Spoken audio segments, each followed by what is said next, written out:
Olá, pessoal, sejam bem-vindos a mais um episódio do meu podcast Café com Saúde e Bem-Estar. E eu sou a doutora Heloísa Passos e aqui eu trago temas de saúde que às vezes fica tão difícil no nosso dia a dia, não é mesmo? E aí eu trago especialistas para a gente discutir e às vezes até desmistificar muitos fake news. E para isso, hoje eu trouxe o nefrologista Dr. Diogo Berto. Olá, Diogo, muito obrigada por participar aqui do meu pod. Vou te apresentar um pouquinho aqui para os meus telespectadores, tá? O Diogo, ele é formado na Universidade Federal da Paraíba e também nefrologista formado pela USP. Nossa, hein? Que carga acadêmica aí bombástica, viu? É uma honra ter você aqui no meu podcast. Muito obrigada mesmo. E me fale um pouquinho aí sobre você para todo mundo te conhecer. Eu que agradeço o convite, Heloísa. É um prazer para mim também estar falando com o seu público. Com certeza eu acho que vai ser muito útil para todo mundo entender um pouquinho e desmistificar algumas coisas da doença renal crônica e falar desse tema que eu adoro, né, que é nefrologia, saúde e bem-estar. Que ótimo. Bom, doença renal crônica, eu acho que rodeia nós dois, né, como médicos principalmente hospitalares, que trabalham aí de frente com os pacientes crônicos.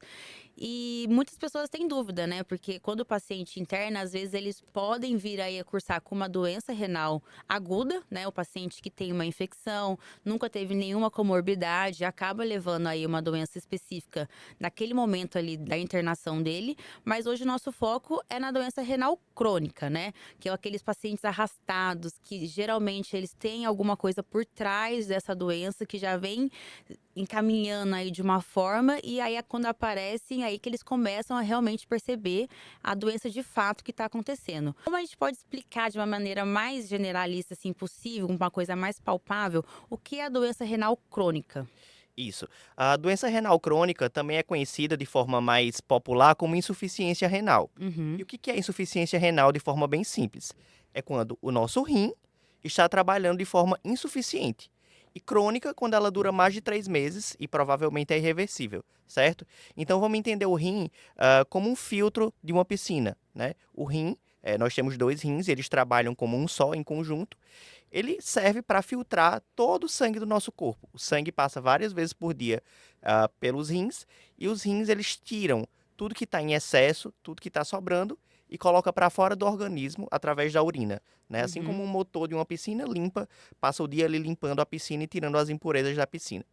Ah, e aí, a partir do momento que, por algum motivo, esse rim fica machucado, fica lesionado, ah, coisas começam a se acumular no sangue, porque o rim ele não está sendo suficiente, você está com insuficiência renal.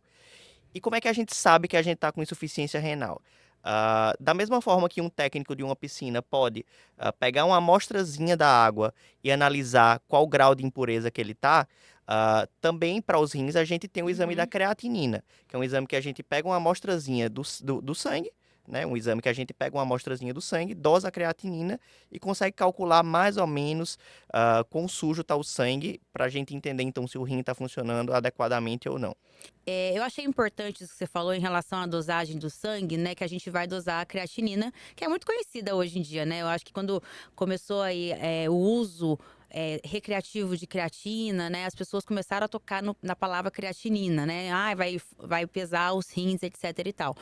Mas em relação à dosagem da creatinina para a função renal, muitos pacientes têm uma dúvida, porque às vezes eles fazem ultrassom e o ultrassom está normal. Aí ele chega no médico com o exame de sangue e tem uma creatinina alterada. Muitos pacientes com doença renal crônica vão poder ter esse rim normal no ultrassom? Isso, inclusive, existem pessoas que têm a creatinina normal e têm um ultrassom alterado, que Uhum, a gente também define elas como portadoras de doença renal crônica, porque elas já têm um dano na estrutura do rim, certo. mesmo que ainda não tenha interferido na função. E existem pessoas que também têm a doença renal crônica com a creatinina alterada, com um dano de função, mas que na imagem lá no ultrassom ainda está normal, né? A gente sabe que o ultrassom é um exame operador dependente, depende que a pessoa que está fazendo o exame veja na hora se acha alterado ou não. E também existem algumas doenças específicas que não alteram o ultrassom, Entendi. mas no fim das contas o parâmetro mais específico é a creatinina. Entendi. Então as pessoas então pode ter esse ultrassom, não necessariamente não é porque não vai ter nenhuma disfunção renal, né? Tem ultrassom normal, mas eu tenho uma creatinina alterada, ou eu tenho uma creatinina alterada e tenho um ultrassom alterado, e aí você vai ali conseguir diagnosticar o paciente, né? Como a gente está falando de uma doença crônica, a gente sempre vai lembrar das doenças, as comorbidades, né, crônicas que esses pacientes acarretam. Quais são as principais doenças hoje em dia, principalmente aqui no nosso público, né, que é o brasileiro, o paciente que frequenta a rede pública, quais são as doenças principais que rodeiam esse tipo de paciente?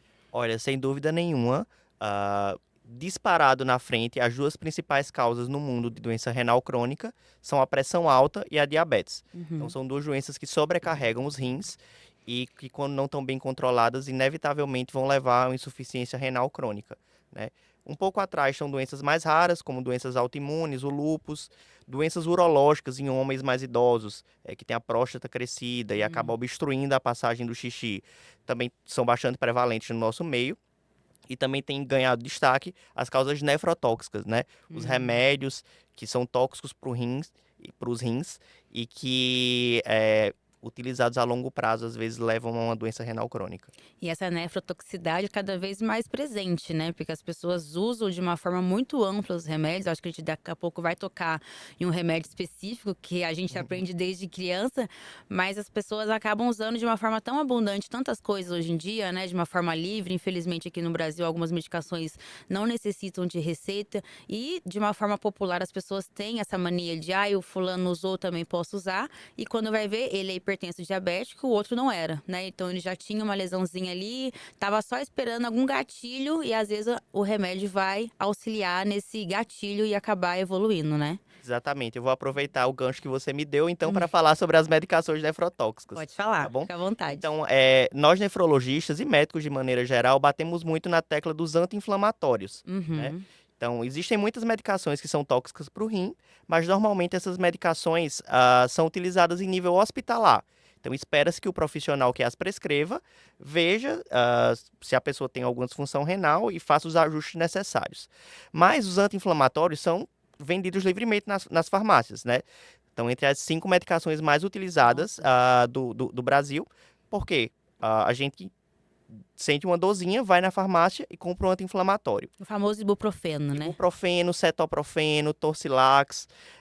E aí você pensa, alguém já tem um rim um pouquinho sobrecarregado por uma pressão alta, por uma diabetes. E aí um idoso, sei lá, tem uma dor na coluna, uma artrose. Compra um anti-inflamatório, resolve a dor dele, né? E aí, passa a utilizar de forma crônica e é mais um fator para sobrecarregar o rim. Uhum. Atualmente também é importante destacar o uso estético dos esteroides anabolizantes, cada vez mais comum, especialmente aí em jovens.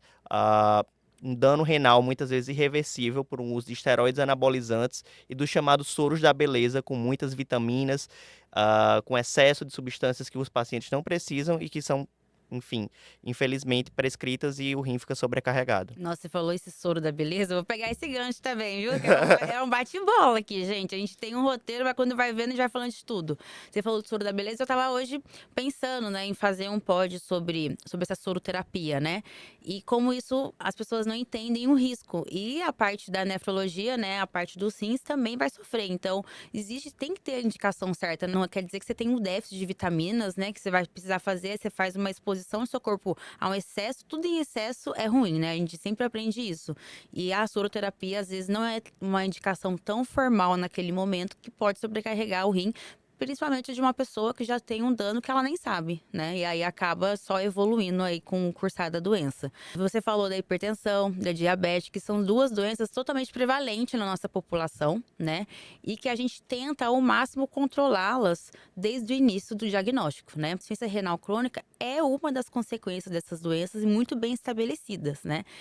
Existe um rastreio que a gente deva fazer nesse grupo de paciente, né? E quando eu tenho que procurar um nefrologista? Existe um momento ideal? Eu tenho que sempre procurar, eu posso ir seguindo com o meu especialista naquele momento? Isso. Essa sua pergunta é muito boa, porque hoje em dia nós temos muitas medicações novas. Nos últimos Uhum. 5 anos surgiram novos tratamentos e eles só conseguem ter uma boa ação, só conseguem ser indicados numa doença renal crônica não tão avançada. Então, para isso, a gente indica o rastreio com a dosagem de creatinina em pessoas que estão sob risco de terem doença renal crônica. Diabéticos, hipertensos, usuários de medicações nefrotóxicas, ah, pacientes que têm algum fator de risco para a doença renal crônica, como esses que eu mencionei. A dosagem da creatinina, a princípio, precisa ser anual, com um adendo. Existem algumas pessoas que têm doença renal crônica e não têm a creatinina alterada. Hum. Elas já estão com essa sobrecarga renal e a gente consegue observar isso através de um outro exame que muitas vezes não é feito pelas pessoas, porque a creatinina até fazem, mas é a dosagem da microalbuminúria, a dosagem Uhum. da proteína na urina, que é um marcador de que o rim já está sobrecarregado, mesmo que não tenha perda de função renal ainda. E uma vez diagnosticada a doença renal crônica, uma vez diagnosticada qualquer perda de função renal ou diagnosticada a microalbuminúria, a presença de albumina na urina, deve existir deve existir um referenciamento para um nefrologista para poder tomar as medidas necessárias. Entendi. Então eu vou no cardiologista, eu sou hipertensa, né, tô lá fazendo acompanhamento, e ele já viu que tem uma creatinina alterada, então ele já tem que me encaminhar para fazer o ajuste necessário, né, porque não é só acompanhar com ele, eu vou ter que acompanhar em conjunto, porque muitas medicações, inclusive para hipertensão, podem alterar a função renal, né, então vai ter que ter esse ajuste mais fino aí para controlar a pressão, mas também para não fazer uma disfunção renal e o paciente conseguir manter um controle adequado das doenças, né? Então, existem algumas nuances que todo médico clínico tem conhecimento, Sim. porém, no paciente renal, existem algumas coisas, algumas nuances que o nefrologista precisa estar em conjunto para fazer ajustes, especialmente de dieta, de ingesta hídrica e tudo mais. Entendi. Então tem que ter um ajuste fino, né? Que nem eu falei, pra gente realmente controlar. E você falou da microalbuminúria, né? Que é a albumina, e realmente não é um exame que se pede pra todo mundo. Quando é que eu vou pedir? A indicação formal nos pacientes diabéticos é de Hum. dosagem anual da albuminúria em todos os pacientes desde o diagnóstico, Tá. com diabetes, né? E nos outros pode ser um exame complementar, mas não existe exatamente uma recomendação formal. A diabetes, tipicamente, primeiro aparece com albuminúria e depois, Hum. em fases subsequentes, piora a função renal. Por isso que na diabetes é tão clássico esse rastreio e que muitas vezes, infelizmente, não é feito. Não é, realmente não é feito. Eu acho que a gente pega muitos pacientes, né, que nunca fizeram esse exame e tem diabetes há muitos anos, né, e infelizmente acompanham aí. Não, às vezes não, nem é um acompanhamento muito regular, mas quando fazem, não fazem esse exame aí pelo menos uma vez no ano. E é engraçado que é uma vez no ano e mesmo assim as pessoas não fazem, né, não indicam e aí só retarda mais ainda o diagnóstico, retarda o tratamento e não a reversibilidade, mas o controle da doença para que ela não evolua, né? E falando em reversibilidade, eu lembrei do episódio que eu fiz aqui do fígado, que a gente fala que a esteatose hepática chega a um certo limite que a gente consegue reverter. No rim, a gente tem esse. Na doença crônica, né? Existe assim, ai, deu alterado. Tem chances ainda de retornar ou não tem mais como? Agora vai ficar daquele jeito e só tem como controlar a doença. A abordagem da doença renal crônica, classicamente, se dá em evitar uma piora. Uhum. Mas uma vez que você estabelece que o paciente tem uma doença renal crônica, ou seja, que você tem uma alteração da função renal por mais de 3 meses, não há uma expectativa de recuperação da creatinina para o normal. Ah, Mas então. há uma expectativa de cuidar dos fatores que fizeram essa creatinina piorar, Uhum. de evitar mais sobrecarga do rim para que a creatinina não piore mais ainda. Certo. Esse é o nosso objetivo na doença renal crônica. E a gente consegue isso muitas vezes se existir uma abordagem antes de que fique tão ruim assim, né? Antes que se chegue num nível irreversível, antes que se chegue num nível tão grave que a pessoa precise de medidas mais invasivas Sim, para poder substituir o rim, né? entendi. Então, vai ser diferente aí cada órgão, então esse no rim não vai ter essa reversibilidade. A gente vai ter que conviver com a doença e conviver ali controlando ela para ela não complicar. E uma dúvida que eu acho que é dúvida assim minha, né? Vou falar bem sério. E uma dúvida, acho que até dos pacientes, quando tem um familiar com rim único. Uhum. Porque o paciente interna, só falta eles pegarem uma placa e grudar. Não pode, não pode, porque ele tem rim único. Ter rim único, ou ele transplantou o outro rim para outra pessoa, né? Nasceu com rim único. Ele já é um fator de risco ou isso não existe? Então, os nossos rins, eles São dois. exato, são 2 rins, né, pra quem não sabe. A gente vem à Terra com muita sobra de função renal, né. Certo. Então, acontece de muitas vezes alguém perder um rim por alguma doença ou de doar um rim para outra pessoa e ficar com um rim só, e essa pessoa pode ter uma vida normal, porém, uma vez que ela só tem um rim, automaticamente ela tem o diagnóstico de doença renal crônica. Ah, então Por ela já quê? vai ser esse diagnóstico. Já tem um diagnóstico automático de doença renal crônica. Por quê? Porque o rim que ficou, ele vai trabalhar de forma sobrecarregada Uhum, para poder compensar a perda do rim que foi embora, né? entendi. Então, ela precisa ter os cuidados de um paciente de doença renal crônica. Controlar a pressão, controlar a diabetes, evitar nefrotóxicos e fazer a dosagem da proteinúria ou da albuminúria, a fim de tomar medidas adicionais, alguns remédios que existem para reduzir a sobrecarga renal que ele possa apresentar. Então eles estão certos de chegar lá e colocar uma placa que tem um rim único para todo mundo realmente tomar esses cuidados, mais ainda nesse paciente, né? Que nem você falou, muitos pacientes, muitas medicações nefrotóxicas são feitas no intra-hospitalar. Então, quando tem um paciente, né, que tem um rim único, a gente já tem que evitar ao máximo, só fazer realmente em cada necessidade ou indicação ali, principalmente os antibióticos, né? Os antibióticos aí que a gente usa com um amplo espectro aí dentro do ambiente hospitalar, a gente vai ter que usar com mais cautela e com uma direção bem restrita ali para a gente também não pecar no excesso no caso do paciente com rim único. Legal, porque eu realmente não tinha pensado nisso e aí a gente conversou e veio isso na minha mente. Bom, e todo mundo fala que tem dor no rim, né? Nossa, isso aí todo mundo ama falar, né? Você tá na rua ou no pronto-socorro, o paciente chega com uma dor lombar, ele fala, tá doendo meus rins, né? A gente sabe que existe o cálculo renal, né? Mas a doença renal crônica, ela causa dor? Muito obrigado por essa pergunta, Heloísa.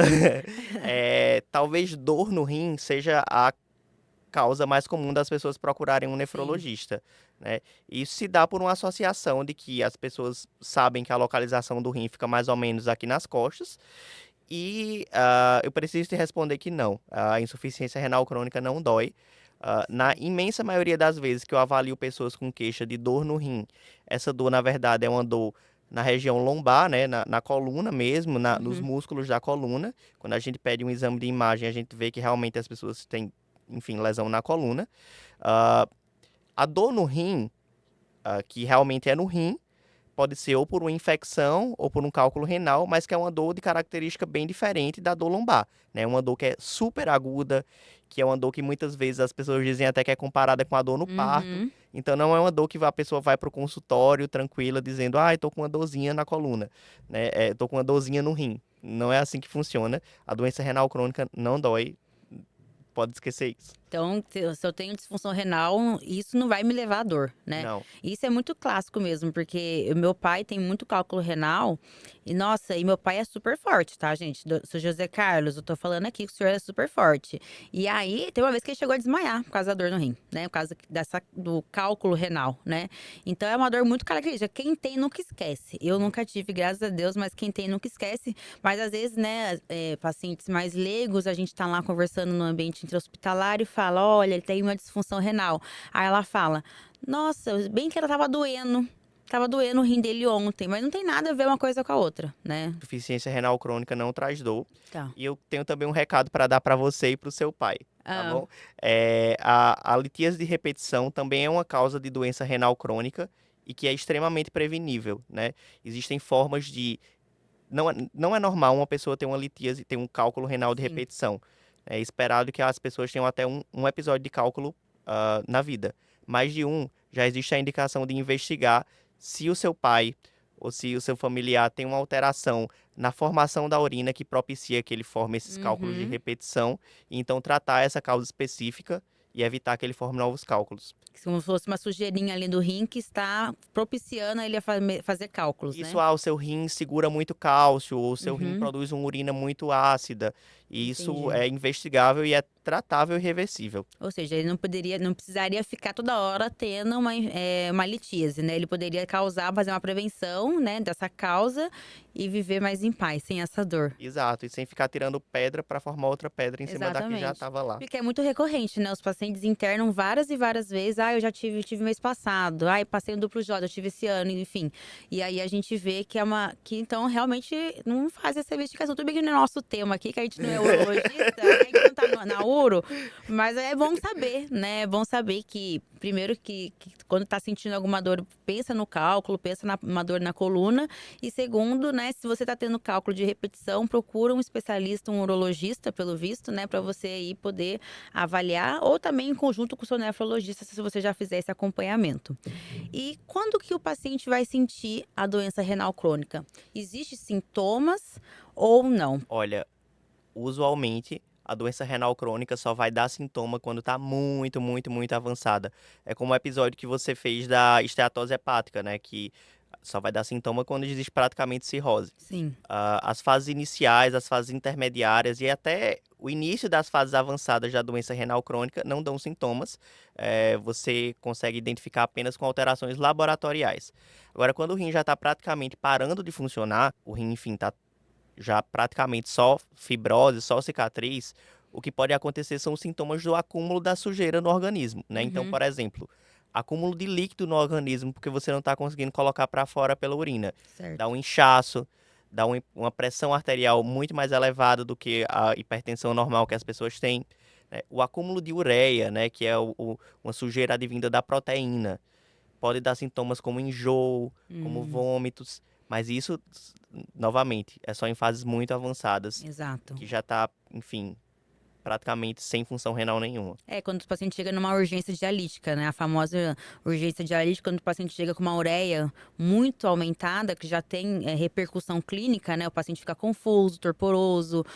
O potássio, que a gente fala bastante do potássio para os pacientes, né? Que o potássio geralmente é um dos lixos aí que nos dá mais medo, né? Porque Uhum. ele age no coração, na musculatura, então ele pode levar arritmias, então o paciente pode começar a cursar com esses tipos de complicações. E aí a gente já sabe que o paciente já está numa fase muito mais avançada. Ele só foi descobrir mais tarde, infelizmente, né? Que ele não fez o rastreio ou por algum outro motivo, mas enfim, ele não conseguiu identificar aí de uma forma precoce para conseguir reverter, não reverter, mas controlar de uma forma mais simples, né? Isso, à medida que a função renal vai sendo perdida, quando a gente infelizmente não consegue segurar a função renal num nível razoável, a gente começa a ter as consequências dos acúmulos no organismo, né? Então, o acúmulo do potássio é o mais perigoso de todos, né? Uhum. Que a gente pode observar, por exemplo, morte súbita. O acúmulo da ureia costuma ser o mais sintomático de todos, né? Que costuma desses sintomas que você mencionou de confusão mental, de náusea, de vômitos, de inapetência, perda de peso. E elas costumam acontecer numa fase mais avançada da doença renal crônica e que vai precisar realmente ter mais restrição na alimentação, na Uhum. dieta, para evitar que essas substâncias se acumulem no organismo. E você falou aí do líquido, né? Que é o famoso inchaço, edema, né? Que os pacientes chegam e falam, tá parecendo um baiacu, né? Tudo inchado. É típico, né? Às vezes inchaço das pernas, até confunde um pouco, né? Porque às vezes pode ser cardiológico, às vezes não sabe se é cardiológico, se é renal, aí a gente tem que fazer uma investigação. Mas existe uma diferença desse inchaço do paciente que tem uma cardiopatia, do inchaço do paciente renal crônico, ou a gente vai ter que pesquisar a fundo antes de diferenciar ali clinicamente? Clinicamente, é muito difícil diferenciar o inchaço cardíaco do inchaço renal, Tá. né? Ambos vêm inicialmente nos membros inferiores e depois vão subindo pelo corpo, Uhum. né? E realmente é necessário investigação de ambas as partes, né? Da parte cardiológica e da Sim. parte nefrológica Que às para vezes tá poder tudo junto diferenciar. também, né? Às Exato, vezes às o vezes é as paciente, duas então. coisas. Exatamente, o paciente de hipertenso, às vezes já tem uma cardiopatia e também, ao mesmo tempo, já tem uma disfunção renal, que aí já entra num quadro mais complexo. E você também, ainda voltando nesse quadro de urina, tem muitos pacientes que falam assim: nossa, mas como é que ele tá com disfunção renal se ele ainda faz bastante xixi? Olha, a gente tem dificuldade em quantificar a urina que a gente faz sem Uhum. fazer um exame específico para isso. Tá. Às vezes a pessoa tem a impressão que urina bastante, mas quando vai quantificar, ela urina, por exemplo, 1 litro, que é Uhum. metade do que as pessoas que normalmente urinam, em torno Certo. de 2 litros, né? E também existem pessoas com doença renal crônica muito avançada, que acumulam creatinina, acumulam ureia, acumulam potássio, mas que não acumulam líquido. Aquela urina dele lá está sendo só líquido, só água, e não está conseguindo colocar para fora outras substâncias, porque o rim está Uhum. defeituoso. Então o rim, ele consegue passar o líquido, mas ele não passa a sujeira, né. Esses dias eu expliquei isso para um familiar, eu falei assim: "Olha, às vezes ele tá urinando um pouco, né, mas ele não tá filtrando esse sangue esse líquido, então ele só sai água, o resto fica e aí vai dar as complicações aí que a gente já acabou de falar, né". Exatamente, é como a metáfora que eu falei do motor da piscina, né? Às vezes o motor ele tá quebrado só em uma parte. Ele consegue Hum. tirar, sei lá, cloro, mas não consegue tirar outras sujeiras que O possam estar na potássio. piscina. Aí O fica o potássio. potássio. Aí a piscina fica cheia de potássio, aí já viu, né. E outra coisa que a gente tá falando aqui de líquido, a famosa relação, se você não beber água, o seu rim vai sentir. É verdadeiro? Existe uma relação direta com uma doença renal crônica ou é só uma desidratação? Como é que funciona? Isso vai diferenciar em paciente para paciente? Porque todo mundo adora falar: "Bebeu água hoje? Você vai os seus rins vão sentir isso". Olha, a ingestão de água interfere menos do que a gente gostaria na doença renal crônica, tá? Tá. Porque muitas vezes quando os pacientes descobrem que tem doença renal crônica, eles dizem logo, ah, então eu preciso beber muita água, né?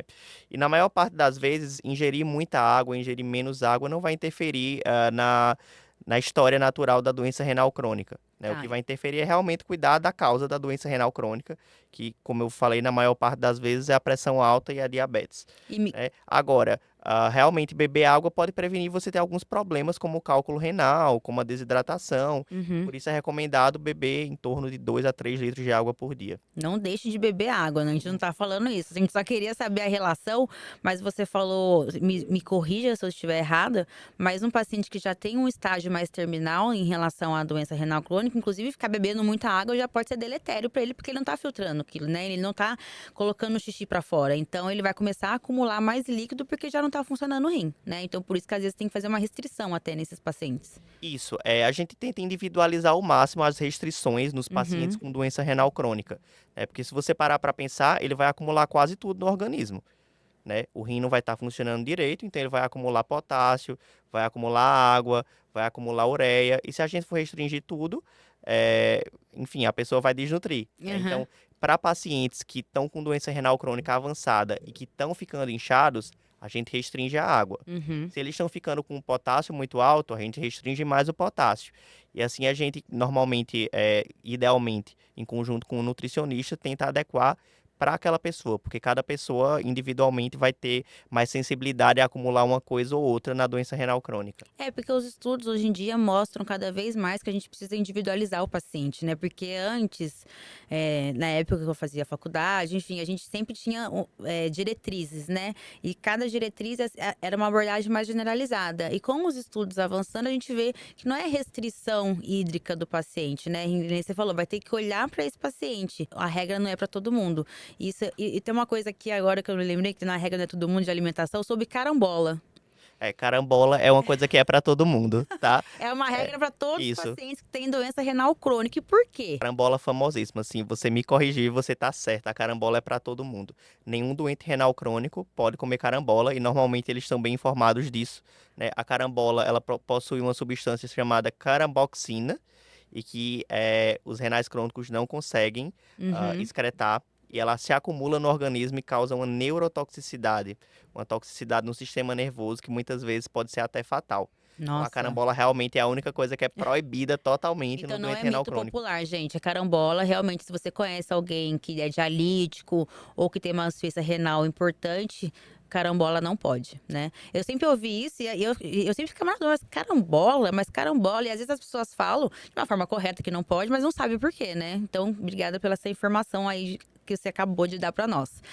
Vamos só pincelar um pouquinho aí na parte do paciente crônico irreversível, que ele vai para diálise, né, a famosa hemodiálise, né. Existe alguns tipos de diálise aí, presentes, né, no nosso dia a dia dentro da medicina, mas quando o paciente chega nesse estágio, né, como é que a gente tem que abordar esse paciente? Como é que funciona? O paciente, ele vai ser dialítico para sempre? Normalmente, quando chega no estado da doença renal que você não consegue controlar com dieta e com medicação e que o rim realmente não dá conta da demanda daquela pessoa, você precisa de algo para substituir aquele rim, né? Para substituir a função renal, Uhum, que costuma ser a máquina de diálise, né? Então, tradicionalmente, 3 vezes por semana, a pessoa vai numa clínica e ela é ligada numa máquina que limpa todo o seu sangue como o rim faria, né? uhum, Ah, e isso, na doença renal crônica, costuma ser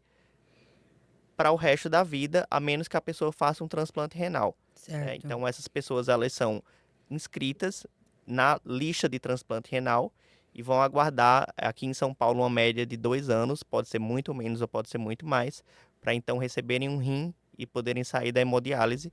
Eh, Hemodiálise não dá para dizer que é uma coisa boa e legal, mas, por outro lado, eu tento falar para os pacientes, quando o coração para de funcionar ou quando o cérebro para de funcionar, é o fim Geralmente é da vida da reversível. pessoa. Enquanto na hemodiálise você consegue sobreviver 20, 30 anos com qualidade de vida se for uma diálise bem feita. Sim. Então acaba sendo o que mantém a sobrevida das pessoas mesmo sem um órgão funcionando. E a palavra diálise deixa muito ainda as pessoas assustadas, com razão, né? É uma complicação grave, a gente sabe que o paciente está ali irreversível, mas é isso que você falou, a medicina avançou bastante, né? Desde as primeiras diálises, então, lógico que um paciente dialítico vai ter maiores complicações, né? E o paciente, ele tem que estar ali na clínica dialisando, ele tem um catéter que tem risco de infecção, então tem todo um cuidado maior nesses pacientes, mas isso não quer dizer o fim da vida, né? A diálise vem aqui para tentar de promover uma vida mesmo sem um rim funcionar, né? Então as pessoas às vezes ficam muito angustiadas. Eu não sei se você tem ambulatório, você trabalha com pacientes ambulatorialmente ou só na região, na parte hospitalar? Né? Eu trabalho no consultório também. Trabalha no consultório e você tem bastante paciente dialítico? Não, normalmente quem está no consultório não é dialítico, está cuidando para não virar dialítico, né? Quando Certo. ele vira dialítico, ele passa a ser acompanhado na clínica de diálise. Ah, entendi. Aí ele já vai para outra parte ali, acompanhamento já dentro da clínica, tem um nefrologista que já vai fazer esse segmento do paciente, né? Exatamente. E aí, nessa parte, o nefrologista vai ver o paciente 3 vezes por semana, em todas as sessões de diálise, para ir ajustando também o que precisa e o que não Uhum. precisa tirar na sessão de diálise. Não é o fim, né? A gente sabe que não é fácil, mas pelo menos ali tá tendo controle da doença de fato e conseguindo ter uma sobrevida muito maior, né? E como é que funciona assim? Quanto tempo? Eu sei que é muito individual. Eu vou fazer uma pergunta e você vai falar assim, ah, Heloísa, não tem como eu te responder, né? Mas eu vou fazer mesmo assim que eu acho que pode ser uma dúvida. Quantos dias um paciente dialítico pode ficar sem dialisar? Olha, o ideal é que a diálise seja feita 3 vezes por semana, em sessões de 4 horas. Algumas pessoas precisam menos, algumas pessoas precisam mais, mas a média é essa, né? Uhum, E aí isso vai variar, por exemplo, se a pessoa ainda urina um pouquinho, ela consegue ficar uns dias a mais sem dialisar, porque o rim ainda vai estar funcionando um pouquinho e uhum. vai dar uma, uma segurada. Mas o ideal é que não fique mais de 2 a 3 dias sem dialisar, uma vez que ele seja taxado de dialítico, né? Entendi. Mas como você bem mencionou, existem individualidades que podem ser conversadas para ajustar a vida do paciente. Sim, por isso que eu falei, é uma pergunta mais para uma dúvida geral, né? Porque a gente sabe que não tem como falar em números. Medicina é muito difícil a gente falar em números, né? Não tem dias, não tem horas, não tem tempo. A gente tem que avaliar o paciente o tempo inteiro. Nesse caso do transplante, né? Eu sei que é uma coisa muito mais específica. Você falou que demora em torno de 2 anos aqui no Brasil. E como é que funciona o paciente quando ele entra na lista de transplante? Tem como a gente abordar isso ou você acha que é muito complexo? Tem como abordar sim, porque recentemente isso foi tema na mídia, né? Quando o Faustão e outros famosos precisaram transplantar. O que é importante todo mundo entender? É que no Brasil não existe uma fila de transplante renal, não é uma sequência, primeiro, segundo, terceiro, quarto Uhum. lugar.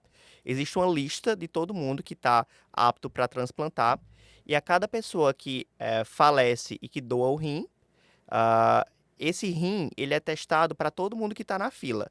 Então, para cada rim que é doado, existe uma fila de compatibilidade. O mais compatível é primeiro, o segundo lugar, o terceiro lugar, e esse rim é então oferecido nessa fila de compatibilidade. Para cada rim é uma nova fila. É importante, né? Não vou tocar na polêmica que foi o Faustão, né? Porque eu não estava no caso, eu acredito que você também não, Não. mas as pessoas falaram muito, né? Ah, porque comprou, ah, porque furou fila. Mas não é assim que as coisas funcionam, né? O SUS, ele tá ali para uma lista, que nem você falou, você entra na lista. Mas se entra uma paciente mais grave, mais jovem, né? Dependendo da compatibilidade, esse rim vai chegar primeiro nela, que entrou depois do que eu, né? Por exemplo, eu tô há 2 anos, ela entrou há 1 ano. E aí ela tem uma compatibilidade maior, ela vai acabar ganhando o rim primeiro do que eu. Isso não é porque ela passou na minha frente, mas sim porque quando chega um órgão, vai ter todo um leque aí que vai ter que ser verificado, vai ver o nível de gravidade dos pacientes, né? Tô falando na questão cardíaca, na questão do fígado, acredito que no rim também deva ter essa classificação de gravidade, de idade, né? De compatibilidade, desculpa. Então, não é assim, ai, furou fila. Não, gente, é muito complexo, né? Não é assim, a pessoa entrou e conseguiu. Como assim? Porque Uhum. existe outras coisas. O Faustão tava muito grave, né? Isso. Então, E o Faustão tem um outro fator curioso, não curioso, mas tem um outro fator que cabe mencionar para ele, é que ele era transplantado prévio cardíaco. Os transplantados hum, prévios, os que já doaram um rim para outra pessoa e as pessoas que têm falência de acesso, que não conseguem dialisar porque as veias estão trombosadas, elas são priorizadas em relação às outras pessoas. nossa, isso é Então, bem legal. entendo É com uma curiosidade, achei isso. curioso. Eu não sabia realmente que tinha essa classificação. Inclusive, se você já doou um rim, você já entra como critério de prioridade se um dia você precisar de um rim. Nossa, Exatamente. legal isso. Exatamente. Então é basicamente compatibilidade e as exceções são os priorizados, que são os que têm essas Uhum. condições que eu mencionei. Então ele já era previamente transplantado e aí ele também já teve essa prioridade na vez dele, que ele teve que novamente entrar na fila de transplante. Exatamente. Entendi. Bom, Diogo, muito obrigada. Eu acho que a gente abordou bastante coisas aqui, né? Acho que. Bem mais que o roteiro. Gente, eu sempre mando o roteiro, mas eu sempre saio do roteiro porque eu tô assim, profissional agora, tá? Diogo, muito obrigada. Eu não sei se você tem alguma mensagem que você queira falar, se alguma frase de impacto, né? Geralmente, às vezes, um especialista tem uma frase de impacto aí que você queira passar para os seus pacientes, para os meus telespectadores, né? Para quem me segue. Olha aqui para essa câmera. Pode falar aí também a sua rede social para quem quiser precisar procurar um nefrologista aqui em São Paulo. Bom, eu não sou muito de redes sociais, mas o meu Instagram é @diogoberto, né, que é o meu nome, fácilzinho assim. E a mensagem que eu queria deixar para vocês é que sempre tentem prevenir antes de doer, né? A pressão alta, a diabetes, são doenças que não doem, mas que podem levar a problemas que podem doer, como a doença renal crônica, né? E gostaria também de deixar a mensagem para os profissionais de saúde que possam encaminhar o mais breve possível as pessoas com sinais de doença renal crônica, ah, como por exemplo a microalbuminúria, para que essas pessoas tenham a oportunidade de desfrutar dos avanços recentes que nós tivemos no cuidado da doença renal crônica, né? Então, agradeço muito a você, Heloísa, pela oportunidade de falar. Espero que você tenha muito sucesso no seu podcast, que já está fazendo muito sucesso, né? Muito obrigada, gente. Mais uma vez, mais um episódio que a gente fala aí como a prevenção é importante, né? Eu acho que é meu quarto, quinto episódio que a gente sempre fala que o prevenir é o melhor remédio. Não adianta, a medicina, ela trabalha na cura, mas ela trabalha principalmente na prevenção. E quando a gente consegue perceber isso, o nosso curso de doença, ela vai diminuir complicações, vai diminuir custo de vida, né? Vai diminuir muitas coisas. Bom, gente, esse foi o nosso episódio de doença renal crônica. Eu espero que vocês tenham gostado. Muito obrigada por participar, por estar aqui presente até o final. Não esqueçam de curtir, compartilhar, comentar. Se ficou alguma dúvida ou até uma curiosidade, pode deixar aqui nos comentários, tá bom? E é isso. Até o próximo episódio e um bom café a todos.